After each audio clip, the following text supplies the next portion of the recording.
एक शादीशुदा महिला ने एक पुरुष पे आरोप लगाया था जो कि उससे उम्र में कम था। हाँ। कि उसने शादी का झांसा देके उससे संबंध बनाए जबरन और अल्टीमेटली उस पर रेप का मुकदमा दर्ज कराया। क्या वो महिला पहले से शादीशुदा थी? बिल्कुल पहले से शादीशुदा थी। जो कि लड़के को बाद में पता लगा कि वह है शादीशुदा है और उसी के आधार पर उसकी जमानत और बाद में जाके वो केस बरी हुआ। ठीक है सर, मेरा एक सवाल है कि क्या शादीशुदा महिला हिंदू मैरिज एक्ट में शादीशुदा महिला होते हुए भी दूसरी शादी कर सकती है जबकि उसका पति जिंदा है?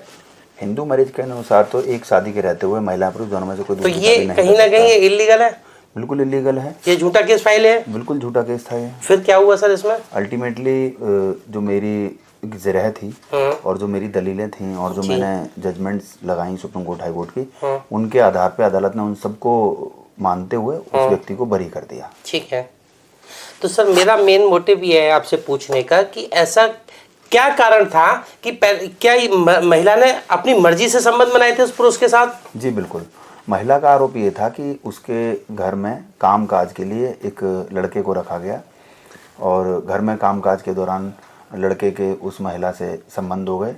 बेसिकली महिला जो है वो अपने एक मकान में अलग रहती थी जी। तो इस व्यक्ति को ये नहीं पता था कि ये शादीशुदा है या कुंवारी है। हाँ, उससे उम्र में बड़ी थी लेकिन जी।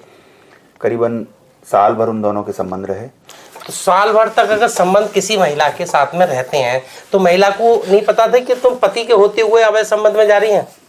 महिला को तो सभी कुछ पता था, परंतु फिर उसने एलिगेशन क्यों लगाई? एक तरफ कहा जाए तो एक तरफा प्यार का मसला मान लीजिए।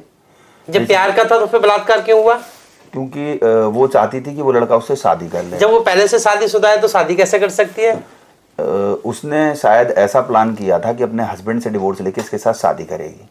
देखिए मैं आपको सिर्फ ये बताना चाहता हूँ कि आप तो खैर हमारे लर्नेड काउंसिल हैं और बहुत विद्वान अधिवक्ता हैं। आप कितने ही पुरुषों को बचा चुके हैं, मैं उनकी डिटेल अभी बताऊंगा। पहले मैं ये बता रहा हूँ कि इस केस में आपको सुनने के बाद ये समझ आया कि ज़्यादातर महिलाएं पहले रिलेशनशिप में एंटर करती हैं और वो उन महिलाओं की बात कर रहा हूँ जो महिला पहले से शादीशुदा है।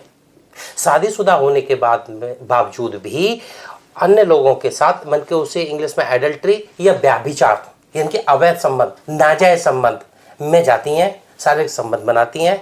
और ज़्यादातर केसेस में जब उनके संबंध टूटते हैं, उनके संबंधों में खटास आती है, अनबन होती है या पति को या महिला के परिवार को किसी को भी पता चल जाता है तो फिर उस पुरुष के विरुद्ध कानून का दुरुपयोग करते हुए FIR दर्ज करा देती है बलात्कार का। यही है अब्यूज ऑफ लॉ, यही है मिसयूज ऑफ लॉ।